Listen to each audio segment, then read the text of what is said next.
It's early 1945. The days of Japanese conquests in the Pacific are long over, and Allied forces are advancing in the entire theater. For 2 years, U.S. Admiral Chester Nimitz's island-hopping strategy has brought the Americans ever closer to Japan. Only those islands deemed strategically significant are to be seized, while all others are simply bypassed. In November 1943, the Americans take Tarawa, followed by the Marshall Islands. In February 1944, and the Marianas in June. The costly landings at Peleliu in September 1944 show just how bloody such island battles could become. U.S. commanders selected the tiny island of Iwo Jima as the next target in the island-hopping strategy, only 7.2 kilometers long, and from 0.8 to 4 kilometers wide. It's an insignificant speck in the vastness of the Pacific Ocean, but since it's located halfway between Tokyo and U.S. air bases in the Marianas, Iwo Jima could become a vital support base for B-29 bombers, escort fighters, and search and rescue craft. Importantly, Iwo Jima is also part of the Tokyo Prefecture and is sovereign Japanese soil. The Americans hope its capture will deliver a severe psychological blow to the Japanese. The U.S. Marines, 5th Amphibious Corps, consisting of the 3rd, 4th, and 5th Marine Divisions, is assigned the task of capturing the island, codenamed Operation Detachment. All told, 100,000 men and 700 ships will partake in a battle. The Americans expect to last 5 to 10 days. Defending Iwo Jima are the 21,000 Japanese troops of the 109th Infantry Division, commanded by Lieutenant General Kurabayashi Tadamaki. Kurabayashi has studied the Battle of Peleliu closely, and instead of holding the Marines on the beach, or relying on costly banzai attacks, he plans to allow the Marines ashore and grind them down in attritional warfare.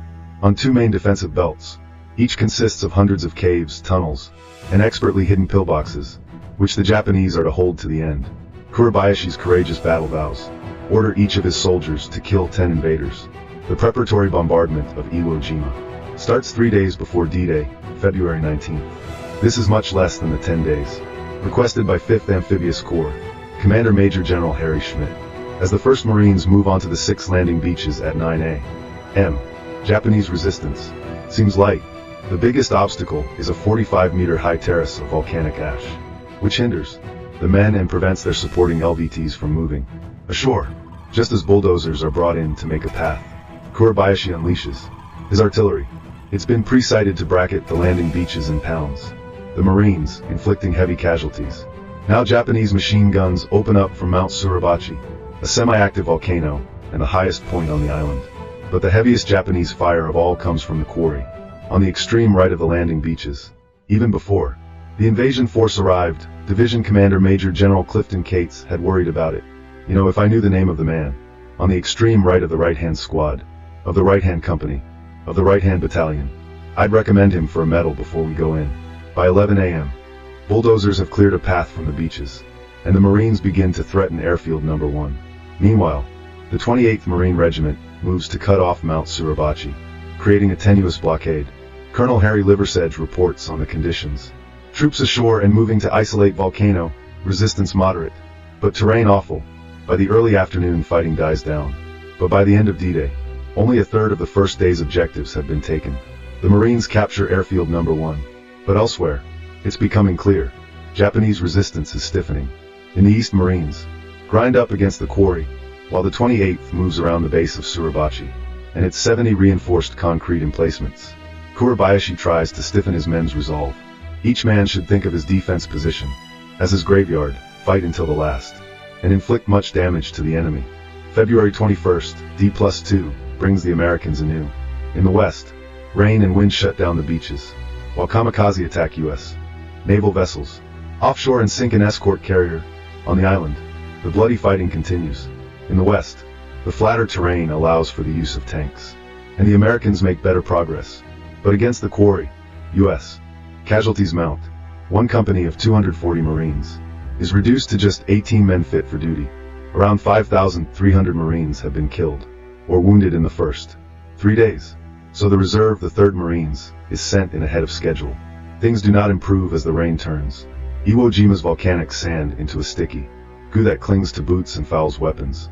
The 28th Marines report bad weather and poor visibility throughout the day hampered our operations considerably. The rain mixed with volcanic dust caused stoppages in practically all automatic weapons, reducing them to single shot. Nonetheless, the Marines push ahead. The 28th now begins to scale Suribachi. While elsewhere, the Marines attack Kurabayashi's main defensive belt. Kurabayashi has turned Iwo Jima into a complex network of interconnected and mutually supporting hardpoints of all shapes and sizes. Some are simple sniper nests, made from natural cracks in the rocks, while others are large, reinforced blockhouses that seem impervious to even heavy artillery. The larger bunkers are well stocked with supplies and facilities. Japanese soldier Suji Akakusa recalls, the Southern Islands Naval Air Station Headquarters bunker was the largest bunker on the island, and it was rumored that it would be able to hold out for about 3 months. There were about 800 people in the bunker. There were no fewer than 500 drums filled with heavy oil, light oil, gasoline, and drinking water. In the maze of tunnels, Japanese soldiers can move around the battlefield undetected and launch their feared night attacks, which increase in frequency with each passing day. As a result, after dark, American forces fire illumination shells to constantly bathe the island in light. The tunnels also allow the 800-man Japanese garrison at Suribachi to withdraw to the north. Just as the 28th begins its final assault on February 23rd, after meeting light resistance on the summit, Marines raise to U.S. flags on the mountain to signal its capture, and in doing so, they create one of the most iconic photographs of the 20th century. But the capture of Suribachi does not mean the U.S. has won the battle. The next day, U.S. forces assault Airfield No. 2, but Japanese mines and anti-tank guns prevent the use of tanks. So it's up to American infantrymen, armed with grenades, flamethrowers, and small arms to lead the assault. The Japanese stubbornly hold on at the north end, and U.S. troops are only able to make serious advances in the west. Although the 4th Marines clear the quarry in the east, they now clash against the toughest enemy position yet. On D+6, the Marines in the east enter the Meat Grinder, a complex of Japanese defenses centered on 3 locations: Hill 382, Turkey Knob, and a low basin, known as the Amphitheater. Defenders in these positions can mutually support each other, with machine guns, artillery, and dug-in tanks. American progress slows, with advances measured in 100-yard dashes, which the men call touchdowns. The 4th Marines continue to struggle with the Meat Grinder over the coming days, while the other divisions also come up against their own hardpoints. On February 27th, the Americans consolidate their gains, but progress northwards is still being measured in touchdowns. The Japanese are stubbornly defending their positions, which often hold out until U.S. armor assaults them from point-blank range, sometimes with Zippo Sherman flamethrowing tanks. American tankers also ram or churn their treads over cave entrances in order to collapse them. Japanese soldier Okoshi Haranori recalls his fears. Even if you pretended to die and fell over on level ground, American trucks and tanks would drive over you. Some soldiers hid in foxholes to avoid being run over, but when the American tanks found a foxhole, they would roll around on top of it and crush the people inside. If they got you like that, you were doomed to gurgle until you died. On February 28th, which U.S. command originally expected to be the last day of the battle, victory still seems a distant prospect. With the east becoming a stalemate, Schmidt orders the 3rd Division to push in the center toward the coast to split the Japanese defenders' last belt. With the aid of a massive artillery and air bombardment, the Marines surge forward and seize the remains of Airfield No. 2. By the next day, American forces are threatening the unfinished Airfield No. 3, while in the west, the 5th Marines now clash against Nishi Ridge, another prepared defensive position. In the east, Hill 382 is partially captured, but the Japanese on Turkey Knob and the Amphitheater continue to hold out. As casualties and exhaustion mount, more and more NCOs take command of Marine units.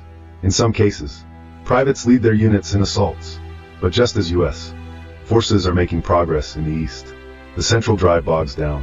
Japanese defenders on hills 362B and C are holding up the Marines, with the summits heavily contested, in brutal hand-to-hand fighting. By the following day, D+12, a stalemate sets in. Marine casualties have been extremely high. So far, 3,000 dead, and 13,000 wounded. The Japanese have lost 14,000, almost all dead, and only have about 7,000 men left. In the west, the Americans capture Nishi and Hill 362A, and fully surround the amphitheater. As the battle continues, the Marines also begin to note deceptive Japanese tactics. Japanese snipers dressed in Marine uniforms and armed with M1s were encountered.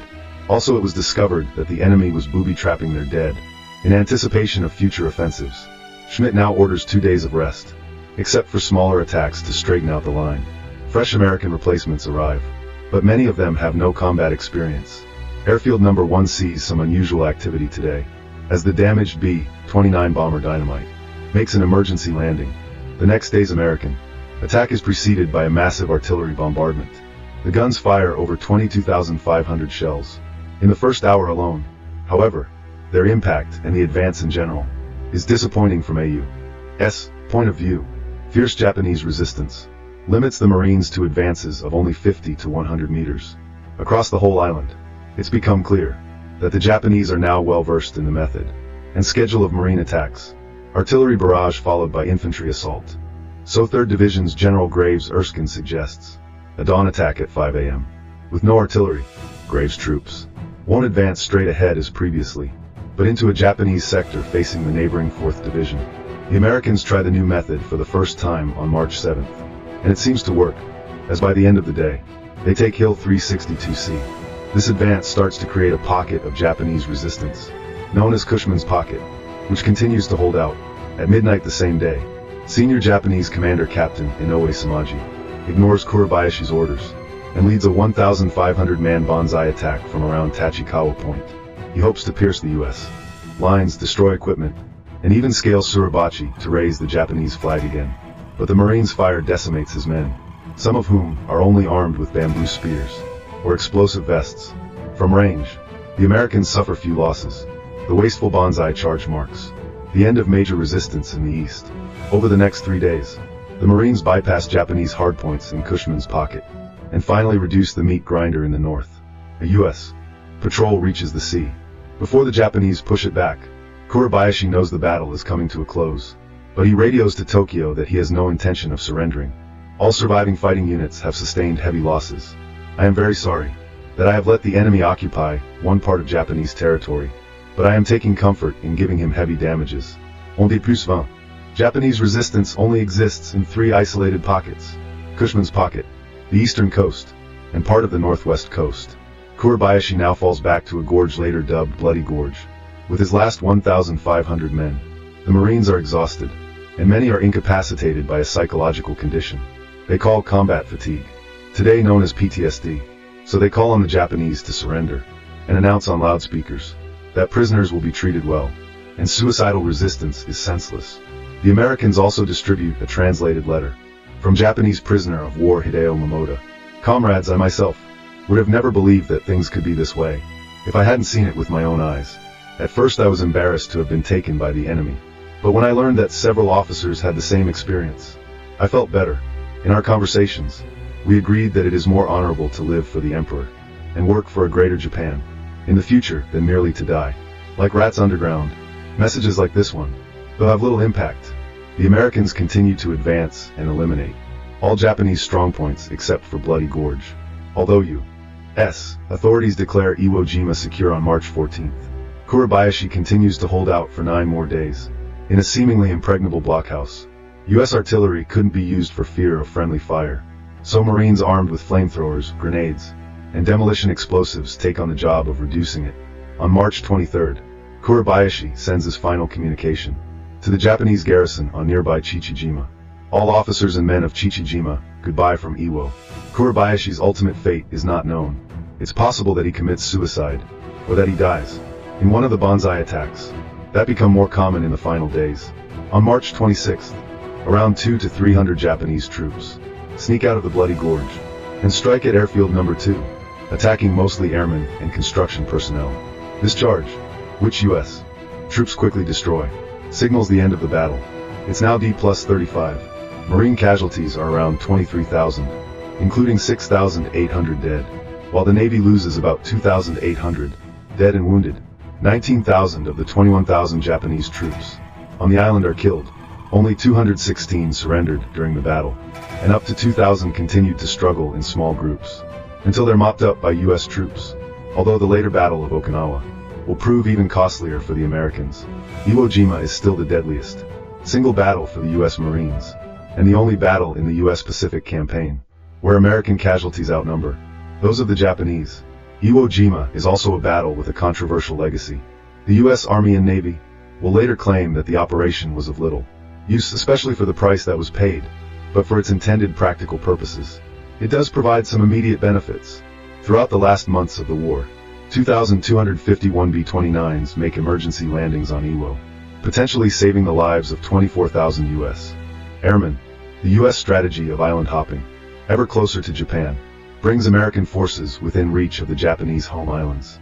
In the final year of the Second World War, the next U.S. target is the Ryukyu Islands, a chain of 161 islands, of which Okinawa is the largest. U.S.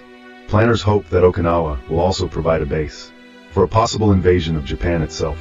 The Japanese know that Okinawa is strategically important, and have built a naval base there, in addition to 7 air bases on smaller islands nearby.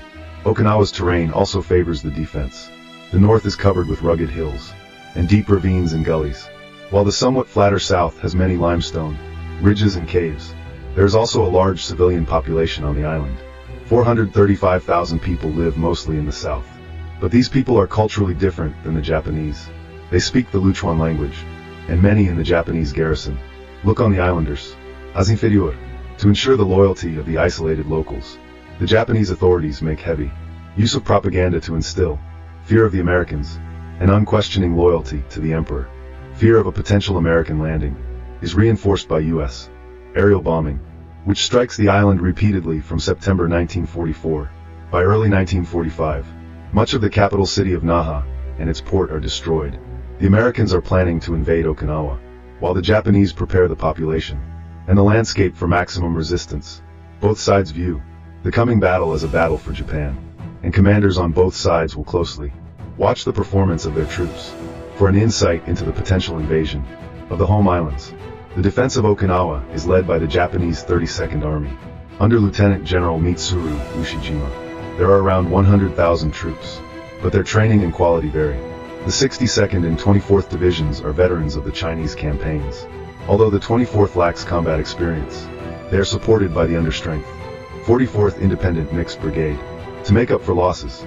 The Japanese also mobilize Air Force personnel, civilian naval staff, and Okinawan conscripts. 17,000 to 20,000 civilians form lightly armed Home Guard units, and 2,000 teenagers, some as young as 14, are organized into so-called Blood and Iron Students Corps. The Japanese don't have much in the way of heavy weapons, but they do have enough artillery and mortars. The Allies bring far more to the battlefield at Okinawa, codenamed Operation Iceberg. 100,000 soldiers and 88,000 Marines are ready for action, supported by 300 warships and 1,130 other vessels, along with Army and Navy Air Force cover overhead. U.S. planners, led by Admiral Raymond D. Spruance, select a 12.8-kilometer stretch of beach on the west coast of the island. For the landings, the plan is for U.S. troops to fight their way ashore to capture the nearby Kadena and Yontan airfields. Then they would move to the narrowest part of the island and bottle up the Japanese, before preparing for pushes north and south. 17-year-old Japanese ammo carrier Yagi Saizaburo is overwhelmed at the sight of U.S. power. The U.S. fleet out there was just huge. The scale of the flotilla meant that the result of the battle was never in doubt. On March 29th, U.S. forces take the nearby Karamaretto Islands and begin to bombard the Okinawa beaches with around 100,000 shells, rockets, and mortars. The invasion is about to begin, and U.S. planners expect it to be bloody. They predicted 85% casualties in the first assault waves. At 8:30 a.m. on April 1st, 1945, 2 U.S. Marine and 2 U.S. Army divisions hit the beaches on Okinawa. But as they come ashore, there's only sporadic Japanese mortar and artillery fire, no machine guns, and no Japanese troops. Marine Eugene Sledge, a veteran of the bloody Peleliu landings, is relieved. Images of the maelstrom at Peleliu had been flashing through my mind, but on Okinawa, there was practically no opposition to the landing. When we overcame, of the 50,000 U.S. troops who landed, only 55 were killed or missing. The light U.S. losses were part of the Japanese plan, though General Ushijima decided not to contest the landings because he thought that superior U.S. firepower would wipe out his men.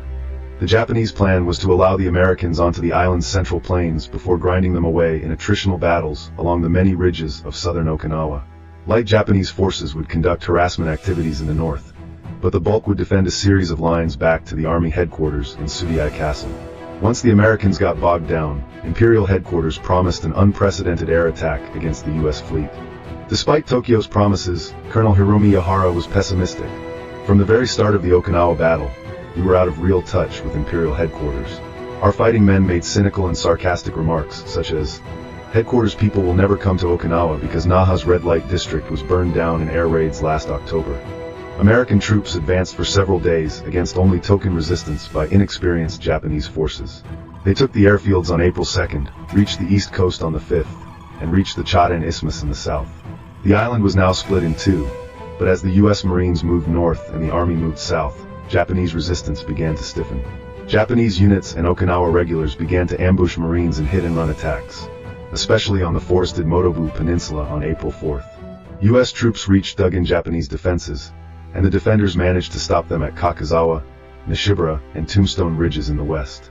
Narrow passages hindered the U.S. approach, but these confined spaces also increased Japanese casualties. Artillery inflicted 450 casualties on the 96th U.S. Infantry Division, while the Japanese 63rd Brigade lost around 5,700 men. Japanese morale did get a boost on April 12th when news of President Roosevelt's death reached the front, but the desperate fighting continued. The Japanese were so desperate that they reverted to very unorthodox tactics. Colonel Kiya, famous for his ingenuity, followed the example of Masashige Kusunoki, the great 14th century warrior, and harassed the enemy by dropping human excrement on them. Despite these measures, the Americans pierced the Japanese line but came up against new Japanese defenses along Hacksaw Ridge. Exhausted U.S. Army divisions were now being rotated out and replaced by fresher Marines. Major General Isamu Cho noticed the U.S. loss of momentum and demanded more aggressive counterattacks against Colonel Yahara's advice. Cho's new counterattack on May 4th, supported by amphibious landings behind American lines, still failed. From then on, Yahara's strategy of attrition dominated, but hope for victory was slim. Cho even said jokingly to me, "Hey Yahara, when will it be okay for me to commit harakiri? Is this a good time?" He had not only assumed responsibility for the failed offensive, but now had lost all hope of success in any further operations. As the battle bogged down on land, another fierce struggle was fought at sea as the Japanese Air Force attempted to wipe out the entire U.S. fleet from April 6th. Japanese kamikaze pilots attacked the 5th U.S. Fleet continuously. The Japanese Air Force turned to the suicide tactic after reports of its success in the Philippines. Kamikaze attacks were more accurate and damaging than conventional attacks, from which few Japanese pilots returned. In any case, the first raid of 355 kamikazes was just the beginning. Overall, about 1,800 kamikazes attacked U.S. ships and Okinawa airfields between April and June. Many were shot down, but swarming tactics increased their chances of success. As U.S. sailor J. Holmes aboard the destroyer Hadley wrote later, "This was the granddaddy of them all. We didn't have time to count, but the records show the kamikazes came at us 10 at a time. As good as our gunners were, there was no way we were going to stop them all." By the end of the battle, kamikazes had sunk 26 U.S. ships and damaged 225 more, resulting in 9,700 U.S. casualties, the highest losses for the Navy since Pearl Harbor. Kamikazes were not the only threat to American ships on April 6th. The Japanese battleship Yamato, the biggest in the world, headed for Okinawa. It only had enough fuel for a one-way trip, and the plan was for the vessel to beach itself on the island and use its massive guns in support of the defenders. But U.S. forces spotted it halfway to its destination, and American bombers and torpedo bombers sank the Yamato with 3,000 of her crew. Back in Tokyo, U.S. forces regrouped in late May and assaulted the toughest Japanese positions. To make matters worse, it rained almost incessantly. U.S. troops moved to outflank the Japanese strongpoint of Suri, but the defenders in the center held on. Fierce fighting took place around Sugarloaf and Horseshoe Hills in the west, while Army troops tackled Conical Hill in the east. Japanese defenders, often on reverse slopes, were able to inflict heavy casualties on U.S. troops. As the weather worsened, the U.S. advance slowed again. The rain bothered both sides, but was particularly troublesome for the vehicle-dependent Americans. Sledge described the desolate approach to Sud. "It was the most ghastly corner of hell I'd ever witnessed. As far as I could see, an area that previously had been a low grassy valley with a picturesque stream meandering through, it was a muddy, repulsive open sore on the land. Every crater was half full of water, and many of them held a marine corpse. The bodies lay pathetically just as they'd been killed, half submerged in muck and water, rusting weapons still in hand. The short ranges of the battles favored Japanese defenders and limited U.S. artillery in response. U.S. troops used flamethrower tanks, satchel charges, and napalm to burn out defenders and collapse caves. In late May, the Japanese eastern flank collapsed, and the Americans took Naha. The Japanese attempted an airborne attack on May 25th, but U.S. forces destroyed it immediately. The Japanese were in danger of being surrounded, so they withdrew further south on May 29. By this point, roughly 62,500 Japanese and 5,300 U.S. troops had been killed. As the Japanese army withdrew, it took civilians with it, while Home Guard units were ordered to delay the U.S. pursuit. Okinawan civilians played a unique role and suffered greatly during the battle on their island. During the battle, the Japanese partially evacuated the island and encouraged civilians to flee combat areas. Many civilians, however, chose to remain close to Japanese troops, while the army press-ganged others as laborers, nurses, and sex slaves known as comfort girls. Because the Japanese made such intense use of propaganda, some Okinawans took their own lives rather than face the expected American brutality. At least 30 groups and families killed themselves en masse, often overseen by the Japanese military. Up to 700 civilians killed themselves on Kebumotodo alone. U.S. Soldier Corporal Dan Lawler recalled Okinawan fears. "We gave them all some candy, but they still refused to touch it unless one of us ate some of it first. You could tell they didn't trust us as far as they could throw us." Civilian fears of U.S. troops were compounded by the fact that many Marines were not used to fighting around civilians. Their shoot first, ask questions later mentality meant that they frequently killed families hiding in caves and shot some others as suspected infiltrators. The Japanese army even used civilians, like teenager Oshiro Kenki, to cover its own retreat and conduct suicide attacks. "We had no idea where the Japanese army was. They'd simply abandoned our student group. We were simply given hand grenades and told not to throw them until we could see the whites of the Americans' eyes." By early June, the Japanese situation was desperate.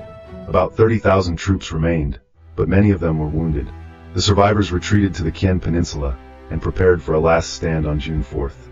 Marines conducted a shore-to-shore landing and attacked the Japanese naval base on Oriku. With exhaustion and cases of combat fatigue increasing, U.S. commanders tried to convince the Japanese to surrender in vain. Close quarters fighting erupted around Kunishige Ridge, with the Japanese scoring a late success on the 18th. They managed to kill 10th U.S. Army Commander Lieutenant General Buckner. But the battle was all but decided by June 21st. U.S. tanks were converging on the Japanese 32nd Army headquarters. Yosijima ordered a suicide charge out of the headquarters, which he intended to watch as he committed ritual suicide. Many other Japanese officers also resorted to suicide charges as breakdown occurred. Finally, in the early hours of June 23rd, Yosijima and a heavily intoxicated Cho killed themselves. Cho wrote a poem before his death. "The day devil foe tightly grips our southwest land. His aircraft fill the sky. His ships control the seas bravely. We fought for 90 days inside a dream. We have used up our withered lives, but our souls race to heaven." Other than a few isolated holdouts, the Battle of Okinawa mostly ended on June 22, 1945. The battle was one of the deadliest for the U.S. military in World War II. 3,000 Marines, 4,600 Army soldiers, and 4,900 sailors were killed. Of the 100,000 Japanese troops, 66,000 were killed, and half of all survivors were wounded. Estimates on civilian deaths vary, but some range as high as 140,000. That's 1/3 of the island's indigenous population. Despite the huge casualties, the Japanese strategy was one of their most effective of the war, grinding down U.S. resources and morale, with many veteran soldiers now psychologically exhausted. The 82-day battle also gave a glimpse of what might be expected in a fight for the Japanese home islands, with a mobilized civilian population, fighting in familiar territory, with prepared positions and suicidal fanaticism. U.S. planners applied the so-called Okinawa rate to estimate potential losses in an invasion of Japan. They expected up to 1 million U.S. killed and wounded. At the same time, President Harry Truman received reports that some Japanese politicians might be willing to surrender, and that powerful new atomic bombs would soon be available. Historians still debate the consequences of the Okinawa battle, but some argue that the bloody toll of the operation played a part in persuading President Truman to use atomic weapons. Barely a month later, the bombs could be used as an alternative to a bloody invasion of the Japanese home islands. Since 1943, the U.S. military had been drawing up plans for just such an invasion, which would take place in 2 phases. Allied troops would land at Kyushu on November 1, 1945, then capture the Tokyo Plain in March 1946. The Japanese Ketsugo defense plan was not to defeat the invasion, but to inflict enough losses on the Americans so Japan could get better peace terms. The Americans knew the Japanese were preparing and expected to face 4.5 million Japanese troops in Japan, with 625,000 in Kyushu alone. U.S. planners used this intelligence about Japanese troop numbers and the known casualty rates from Iwo Jima and Okinawa to estimate potential losses for a full invasion by August 1945. They expected between 250,000 and 1 million killed and wounded. It is often suggested that the expectation of casualties encouraged U.S. leaders to seek alternatives to an invasion, including the atomic bombs. But recent research suggests that the casualty estimates were probably exaggerated. Planners had no reliable methodology to use U.S. intelligence, didn't recognize the poor quality of Japanese units, and unlike at Iwo Jima and Okinawa, the battlefield would be larger, enabling units to avoid fire, maneuver, and withdraw if necessary. One more recent estimate by historian Rufus Miles suggests around 20,000 U.S. deaths in the battle for Japan's home islands. More than Iwo Jima and Okinawa combined, but less than 1945 estimates. Regardless, some historians maintain that the expectation of casualties at the time was what mattered. The atomic bombs, tested successfully in July 1945, provided Truman with a way to avoid a potential slaughter right at the end of the war. On receiving news of the atomic test's success, Truman wrote to his wife, "I'll say that we'll end the war a year sooner now, and think of the kids who won't be killed." But the bombings were not the only important events that impacted the Japanese. In early August, the Soviet Union declared war on Japan and invaded Japanese-held Manchuria. Defeat for Japan was now coming from multiple angles. Few events of the Second World War have triggered more historical debate than those of August 1945. Historians have long argued whether the atomic bombs were necessary, and which factors were most important in causing the Japanese to surrender. The conventional view, supported by Orthodox historians, mostly follows the mainstream post-war American perspective that the bombs were the decisive factor in the Japanese surrender. But other historians have argued a different view, that the intervention of the Soviet Union in the Pacific War on August 9, 1945, the same day as the Nagasaki bombing, actually triggered the Japanese surrender and arguably made the bombs unnecessary. This view is often called revisionist since it revises or changes the older orthodox argument. Evolving arguments are a normal part of historians' work in trying to explain the past, and there are differences within the orthodox and revisionist schools of thought on the bomb, so these labels are a bit simplified to help get to the core of the issue. On July 24th, Truman casually informed Stalin of a new weapon of unusual destructive force. Stalin equally casually suggested that good use of the bomb could be made against Japan. On July 26th, the Allies issued the Potsdam Proclamation, but the USSR did not sign it. They called on Japan to surrender unconditionally or face prompt and utter destruction. The Japanese government was divided on how to respond. Emperor Hirohito was head of state, but the country was actually governed by the so-called Big Six cabinet ministers. 3 ministers wanted to ask the Allies for clarification, while the other 3, all military, wanted to reject the proclamation. In the end, the cabinet simply ignored it. They could not ignore what happened next. At 8:15 a.m. on August 6th, a B-29 bomber dropped an atomic bomb over Hiroshima. It exploded 600 meters above the city, causing ground temperatures to reach 400 degrees Celsius. Nearly everyone within 1 kilometer was killed instantly, and those within a 3.5-kilometer radius were terribly burned. High school student Yamaoka Michiko recalled the moment of the explosion. There was no sound. I felt something strong and terribly intense. I felt colors, not heat. You can't really say it was yellow, and it wasn't blue. I thought I would be the only one to die. I said to myself, "Goodbye, Mom." The bomb destroyed 70,000 of Hiroshima's 76,000 buildings and killed up to 110,000 people. The White House released a statement. It was to spare the Japanese people from utter destruction that the ultimatum of July 26th was issued at Potsdam. Their leaders promptly rejected that ultimatum. If they do not now accept our terms, they may expect a rain of ruin from the air, the like of which has never been seen on this earth. So the bomb had been dropped and Hiroshima destroyed, while Japan's leaders were discussing surrender. The initial Japanese response to the American threat to drop more bombs was to delay. Military ministers blocked a planned cabinet meeting. But Japanese diplomats did quickly meet with Soviet Foreign Minister Vyacheslav Molotov. The Japanese ambassador met Molotov on August 8th to discuss peace. The Soviet diplomat instead handed him a declaration of war. The next day, 1.5 million Soviet troops invaded Japanese-occupied Manchuria, crushing Japan's Guangdong army. The Japanese cabinet finally met, but could not agree on what to do. Civilian ministers wanted to surrender on the condition that the emperor could remain, while most military ministers demanded no occupation, voluntary disarmament of Japanese forces, and Japanese-controlled war crime trials. Widely discussed, the second atomic bomb hit Nagasaki, killing 40,000. The emperor himself now intervened with an unprecedented, sacred decision to surrender while retaining his own position as monarch. The Japanese sent these terms to the Americans on August 10th. The US did not refuse but also did not accept immediately. They simply repeated that the Japanese people would choose their own government on August 15th. After a badly organized military coup by junior officers failed, Hirohito announced that Japan would surrender unconditionally. Fighting in Manchuria stopped on August 16th, and the war formally came to an end on September 2nd, 1945. So that is the timeline of the end of World War II in Asia. But why did the US decide to drop the bombs? Orthodox historians have argued that it was to end the war sooner and save American and Japanese lives by avoiding a bloody invasion of Japan.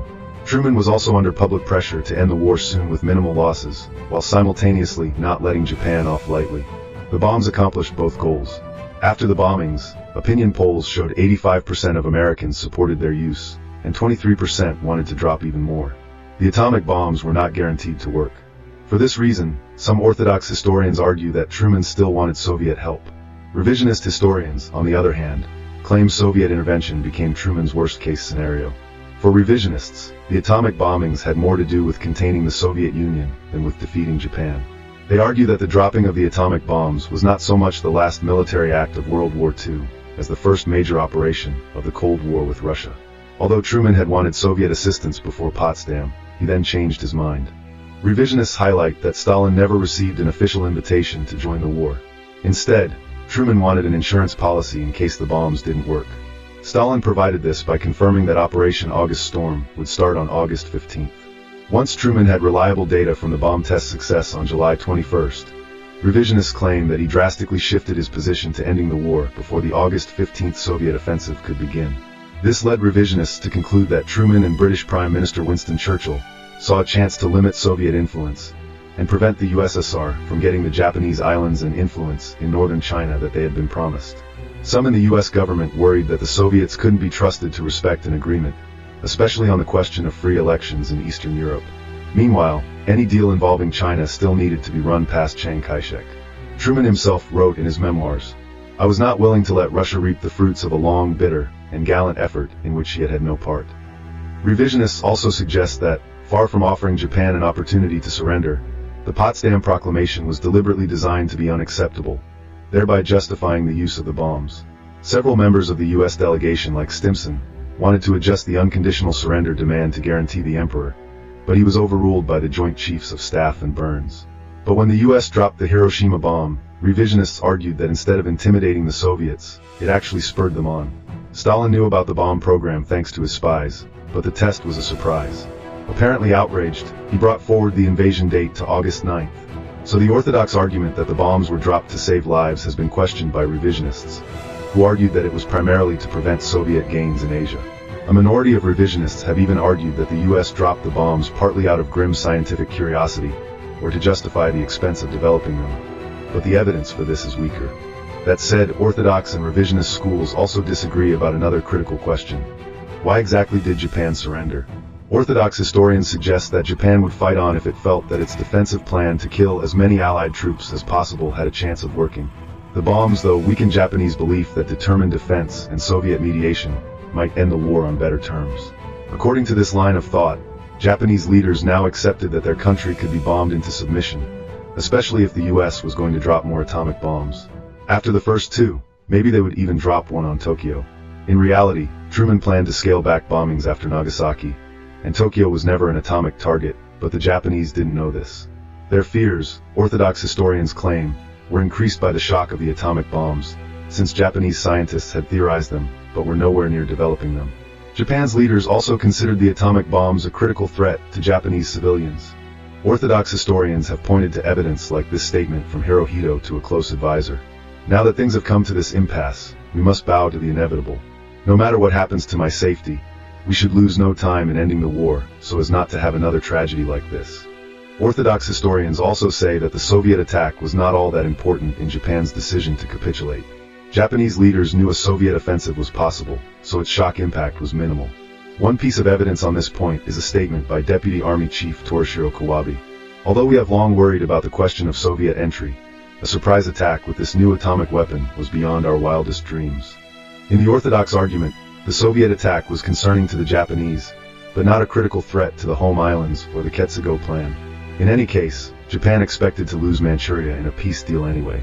So the Orthodox position is that Japan surrendered because of the destruction of the atomic bombs, and the potential for more of the same. The revisionist approach, though, sees it very differently. They suggest that the impact of the bombs has been exaggerated since the war, while the impact of the Soviet invasion has been minimized. Firstly, revisionists argue that the destruction from the atomic bombs was not so different from the impact of conventional U.S. strategic bombing. On March 9th, a U.S. raid on Tokyo killed 84,000 people, more than the lower estimates for Hiroshima and more than the immediate death toll at Nagasaki. In any case, most Japanese cities were already destroyed by the time the atomic bombs were invented.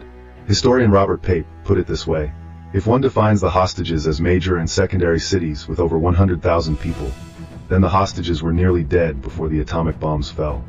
After the war, a U.S. strategic bombing survey estimated that the atomic bomb did as much damage as 210 conventional bomber sorties in August 1945. The 21st Bomber Command was flying 1,200 sorties every week. Revisionists claim that this reduced the shock of the atomic bomb, since the Japanese leadership already expected mass death from more conventional bombing or an invasion. The Japanese military didn't really react much to the first atomic bomb, and even doubted an atomic weapon had been used at all. That's why they said they had more important things to do than attend a cabinet meeting on August 8. According to the revisionists, the atomic bombings did not encourage surrender, and instead reinforced the Japanese plan to defend the home islands and seek Soviet mediation. In fact, Japanese generals reasoned that atomic bombs wouldn't even be much use during an invasion. The most important reason Japan abandoned the plan to fight to the end, in revisionist eyes, was the Soviet declaration of war. The atomic bombs created confusion at the top, but the Soviet attack was the realization of the worst-case scenario. Once the Soviets declared war, all hope for mediation via the USSR was gone. Although somewhat anticipated, revisionists suggest this resulted in an even bigger shock than the bomb. One piece of evidence for this is General Koibe's post-war statement. Since Tokyo was not directly affected by the bombing, the full force of the shock was not felt. In comparison, the Soviet entry into the war was a great shock when it actually came. It gave us all the more severe shock and alarm, because we'd been in constant fear that the vast Red Army forces in Europe were now being turned against us. Awabe is a prime example of how isolated statements from leading figures can be contradictory. In the previous section of this video, his words are used to support the orthodox position as well. Tokyo also worried the Soviet involvement might trigger communist uprisings in Japan, which might end the imperial dynasty for good. Revisionists argue that this is what convinced even the military to accept the Potsdam Proclamation. For revisionist historians, the opinions of military leaders in the Big Six are particularly important. They were the strongest faction within the cabinet and had previously vetoed peace overtures. But after the Soviet invasion, revisionists say that even the military leaders decided to surrender, although they still debated its exact terms. The senior officers accepted Hirohito's sacred decision and never launched a full-scale military coup. Revisionists also claim that Hirohito was not motivated to save civilian lives, since he didn't do anything to stop the deaths from conventional strategic bombing, and that his real priority was saving his family's imperial regalia and shrines from invasion or communist revolution. So the orthodox thinking is that the bombs forced the Japanese to surrender, while the revisionists argue it was the Soviet intervention. All these discussions have led historians to wonder whether the US might have forced Japan to surrender a different way, without the bombs at all. One of the most debated what-ifs is the idea that Japan was likely to surrender before a US invasion took place. Revisionists have floated the possibility that if the Allies had guaranteed the Emperor in the Potsdam Proclamation, the Japanese would have given up sooner. Even the U.S. War Department Operation Division recognized the importance of the Emperor. The primary intention in issuing the proclamation is to induce Japan's surrender and thus avoid the heavy casualties implied in a fight to the finish. It is almost universally accepted that the basic point on which the acceptance of surrender terms will hinge lies in the question of the disposition of the Emperor and his dynasty. Therefore, from the military point of view, it seems necessary to state unequivocally what we intend to do with regard to the Emperor. The revisionists maintain that the U.S. failure to heed this advice and the dropping of the bombs probably delayed the end of the war. They also raise other possibilities that might have led to Japanese surrender instead of the bombs, like keeping up the naval blockade or conventional bombing. Some even think that a Soviet invasion of the island of Hokkaido would have put an immediate stop to the war. As well as you can imagine, Orthodox historians have energetically criticized these points. They say if the U.S. guaranteed the Emperor, the Japanese might have interpreted it as a sign of weak resolve and kept on fighting. Important government figures in Japan gave no indication that they would consider surrender before August, despite the already devastating effects of strategic bombing and the blockade. Historian Richard Frank is unequivocal. In the face of this evidence, it is fantasy, not history, to believe that the end of the war was at hand before the use of the atomic bomb. Orthodox arguments also point to the high death rates that further strategic bombing, a starvation blockade, or a Soviet invasion would have caused, perhaps taking more lives than the bombs did, even without a US invasion, including among the peoples under Japanese occupation. An additional argument is that the bombs actually gave Japan a justification for surrender. Chief Cabinet Secretary Isetsun Sakamizo's post-war thoughts provide some evidence for this. The atomic bomb was a golden opportunity given by heaven for Japan to end the war.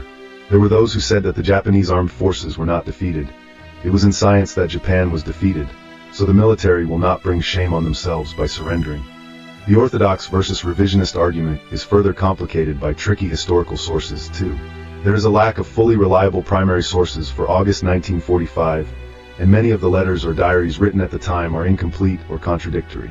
Post-war memoirs are also problematic, since many decision-makers tried to put themselves in a good light in the new environment of the Cold War or war crimes trials. Evidence obtained from post-war US interrogations has also been questioned.